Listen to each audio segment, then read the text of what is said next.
Bonjour, pendant cette vidéo, je vais vous présenter l'outil d'apprentissage à distance de la société Aioris qui s'appelle iLearn.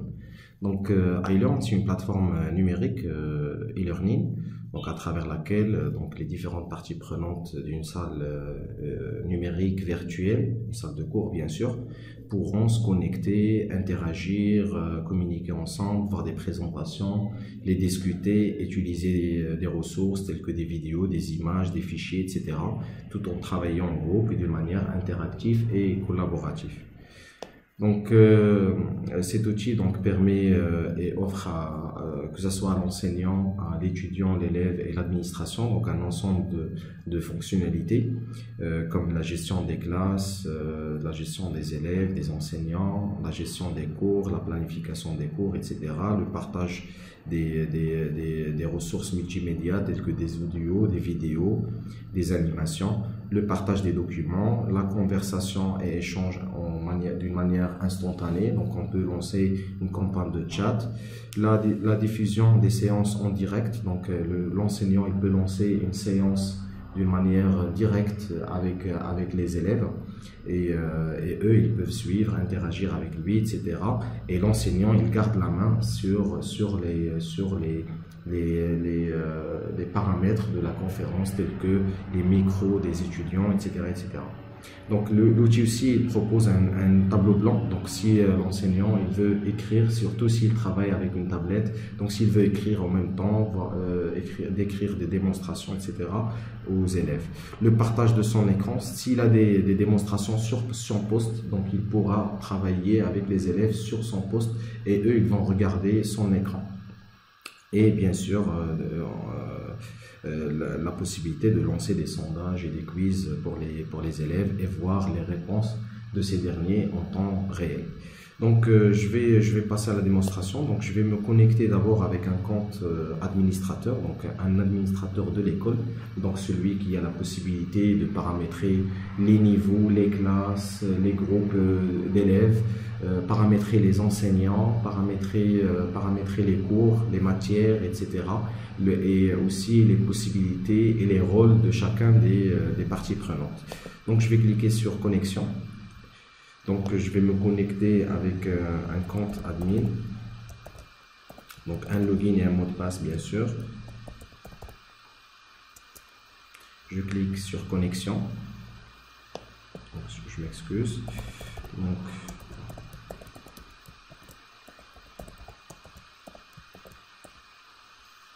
connexion.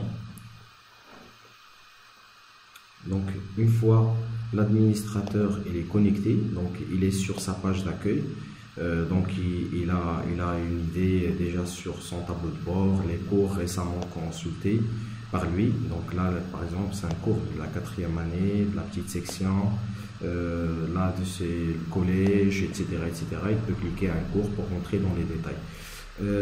En haut, donc il a la possibilité de changer la langue, donc il y a toutes les langues presque disponibles, français, arabe, anglais, etc. Donc moi par exemple pour cet exemple, j'ai choisi pour l'administrateur juste français et l'anglais, il peut basculer entre ces deux langues. Donc voilà, il est sur son tableau de bord, donc il peut accéder au calendrier pour voir le calendrier des différents événements de l'établissement. Donc il peut ajouter un événement qui sera visible par toutes les personnes qui se connectent, etc. Donc là par exemple je peux ajouter réunion parents prof, la date le 16 mars par exemple, je vais faire le 17 mars 2020 à 10 heures par exemple. Donc les types d'utilisateurs, soit je vais choisir un ensemble d'utilisateurs qui vont voir ça, soit je vais affecter ça à des cours, ça veut dire des classes, etc. Donc par exemple je vais choisir ça pour les élèves de la 1re année primaire. Voilà, je clique sur enregistrer et mon événement il va apparaître sur mon agenda et aussi sur l'agenda de tous les élèves, les profs, etc. qui sont connectés au niveau concerné. Donc j'ai mes fichiers personnels en tant qu'administrateur, je peux ajouter des fichiers, etc. Et ici, donc, j'ai les différents niveaux que j'ai au niveau de l'établissement. Donc là, par exemple, si je clique sur la première année primaire, donc je vais accéder au tableau d'entrée de ce niveau-là. Donc donc il y a tout ce qui est annonce, information. Il y a la possibilité de rentrer en salle virtuelle dans ce niveau-là. Il y a la possibilité de joindre des fichiers PDF, des ressources numériques, Word, Excel, PowerPoint. Là, par exemple, c'est un avis d'information, donc je peux le consulter pour le voir, etc. Après, j'ai des dossiers par matière, donc ça c'est paramétrable, donc l'administrateur il a la main pour ajouter ou supprimer une des sections qui sont là. Donc là, par exemple, moi par défaut j'ai paramétré l'arabe, le français, le maths et autres.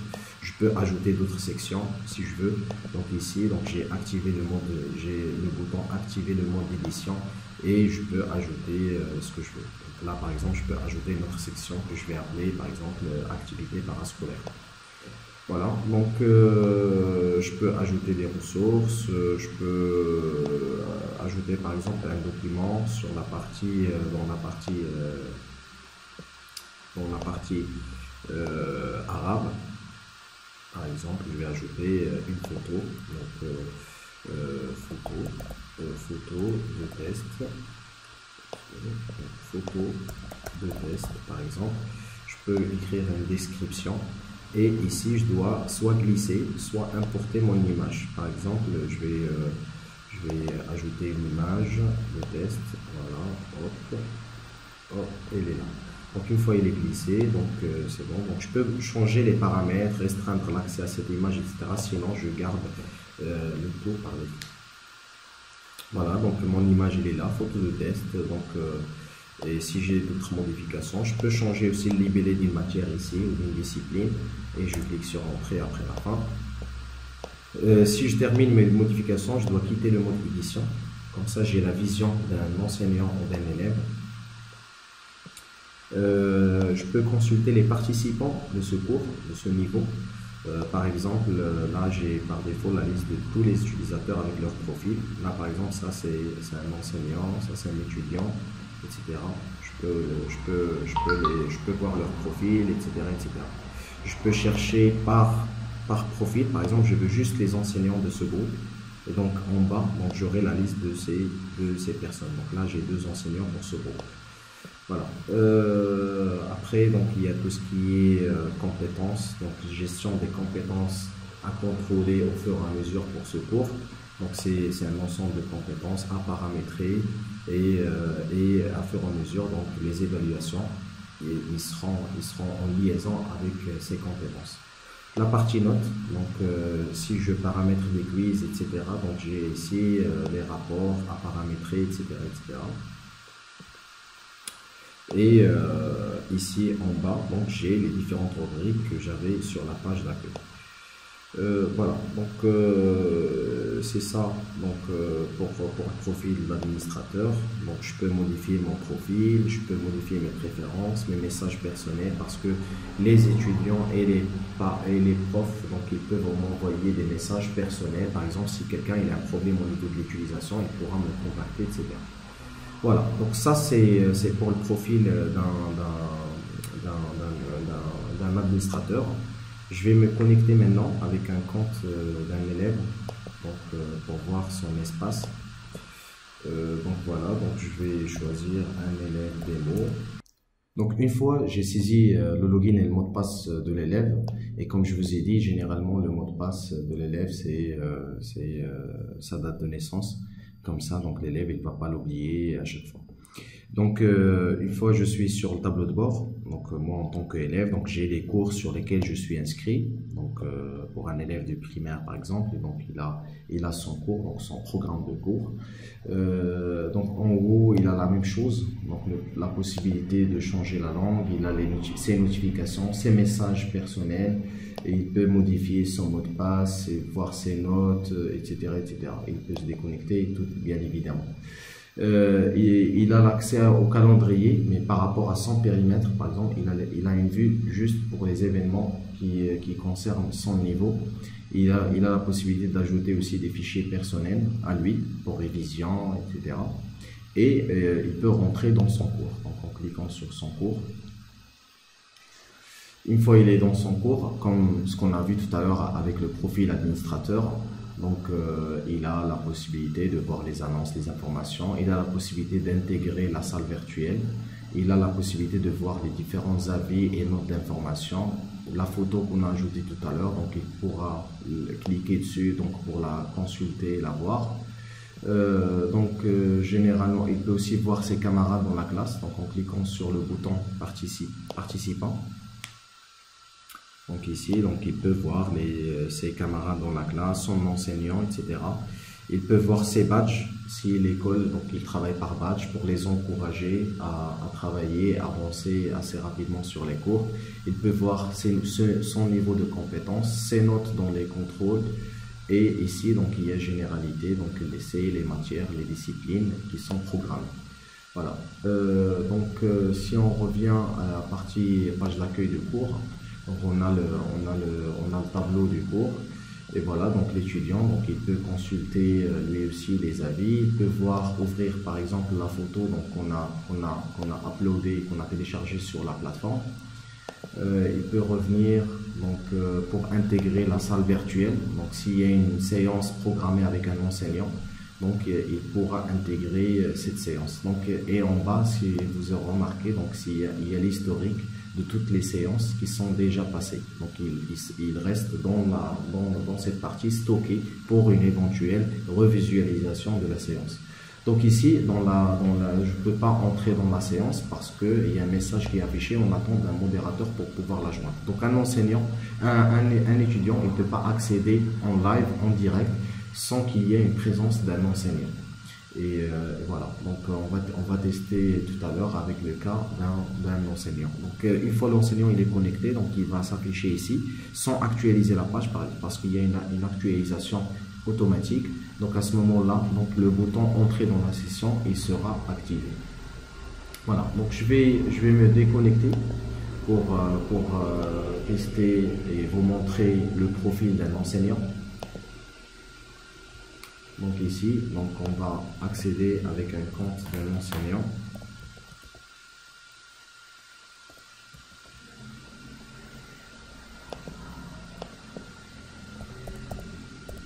Un login et un mot de passe. Voilà, donc l'enseignant, une fois il accède à sa plateforme, il a son tableau de bord. Donc moi j'ai fait un exemple avec une classe, avec un seul prof, donc qui fait toutes les matières. Mais si le prof il enseigne plusieurs niveaux, donc on aura la liste des niveaux qui sont enseignés par cet enseignant, on l'aura ici, ici. Donc il a la possibilité aussi d'accéder au calendrier, à ses fichiers personnels, etc. Donc on va accéder au cours.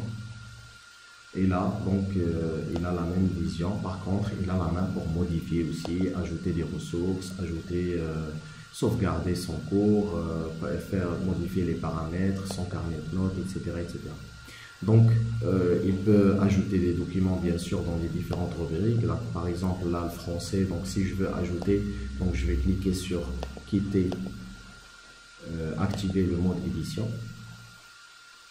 Donc, une fois il est activé, je peux aller à la rubrique français par exemple, soit la modifier, donc la masquer, la cacher pour les étudiants, soit ajouter une ressource. Donc là par exemple, je peux ajouter une consultation, par exemple un sondage, un devoir, un forum de discussion, des leçons, etc.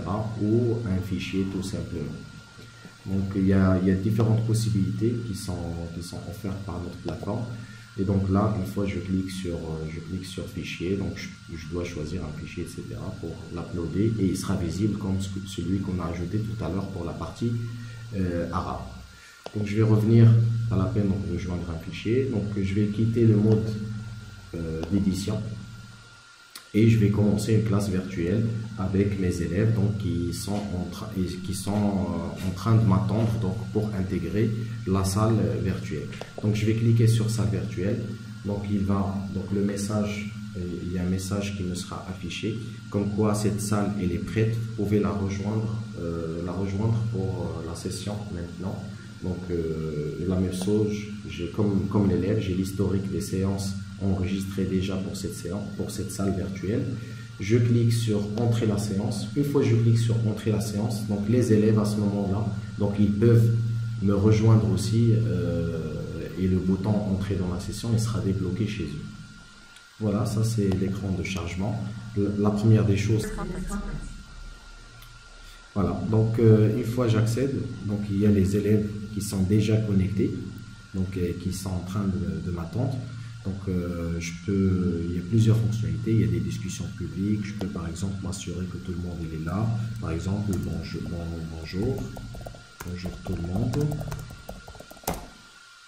Il y a la possibilité par défaut, donc le son il est coupé, donc je peux autoriser le son, donc je peux voir les étudiants s'ils activent la caméra. Je peux moi aussi activer la caméra ici, donc je vais par exemple utiliser soit la caméra frontale, soit la caméra derrière, donc selon le nombre de caméras que j'ai au niveau du poste. Donc je peux cliquer sur commencer le partage et là donc il y a les différents étudiants, donc je peux faire le focus sur mon écran, donc eux ils vont regarder ça et donc il y a le tableau derrière moi, donc je peux écrire des séances, etc. Je peux revenir ici donc pour voir les différentes fonctionnalités offertes par le système. Donc je peux définir le statut, me rendre muet si je veux que les élèves n'entendent pas ma voix. J'ai différentes possibilités. Je peux donner la parole à un élève, par exemple définir comme présentateur, donc lui il va prendre la relève à ma place pour parler, etc. etc. Donc je peux voir les notes partagées, donc des documents, etc. Donc je peux joindre à cette discussion, donc à cette séance. J'ai aussi la possibilité, donc de couper mon son, de lancer la webcam. Je peux partager l'écran de mon ordinateur, donc si je veux partager avec les étudiants par exemple une fenêtre parmi les fenêtres que j'ai, par exemple je vais partager cette fenêtre là ou je partage l'intégralité de mon écran. Donc je clique sur partager et voilà, donc les élèves ils vont regarder normalement ça, donc ils vont regarder que mon écran. Donc voilà, il est en cours de chargement, donc je vais attendre le chargement. Et si je veux enregistrer cette séance, donc je vais cliquer sur le bouton commencer l'enregistrement. Il me demande la confirmation oui. Donc cette séance maintenant il est enregistré, donc l'enregistrement il a commencé pour une éventuelle revisualisation ou révision de cette séance. Je peux faire le focus sur un élève, je peux agrandir son écran et pour le voir beaucoup plus clairement. Il y a aussi la possibilité de changer la langue via les paramètres qu'on a, donc définir le plan d'écran, le plein d'écran, ouvrir les paramètres à propos, les raccourcis clavier qui sont disponibles, mettre fin à la réunion si je termine et je peux me déconnecter. Donc voilà, donc je peux ici donc je peux ajouter des notes par rapport à cette séance, par exemple séance de révision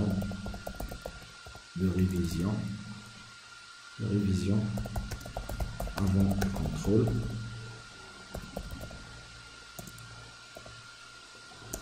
etc., etc. Et donc ces notes ils sont stockés avec l'enregistrement et ils peuvent être accessibles pour les étudiants. Donc là j'ai une notification comme quoi il y a un message, donc il y a les étudiants qui m'ont envoyé aussi bonjour. Voilà, donc il y a pas mal d'autres fonctionnalités donc qui sont disponibles et qu'on montre aux différents utilisateurs au fur et à mesure, donc l'appropriation du sujet. Voilà, donc je vais mettre fin à la réunion. Donc une fois je mets fin à la réunion, donc tous les utilisateurs donc ils sont déconnectés d'une manière automatique, donc il n'y a pas d'élève qui reste derrière moi. Donc là si je reviens à l'autre onglet, donc il me dit que la conférence est en cours, donc il y a un modérateur donc dans cette session, donc il y a un seul prof qui l'anime. Et voilà, donc je vais la terminer. Voilà, mettre fin à la réunion. Êtes-vous sûr? Oui.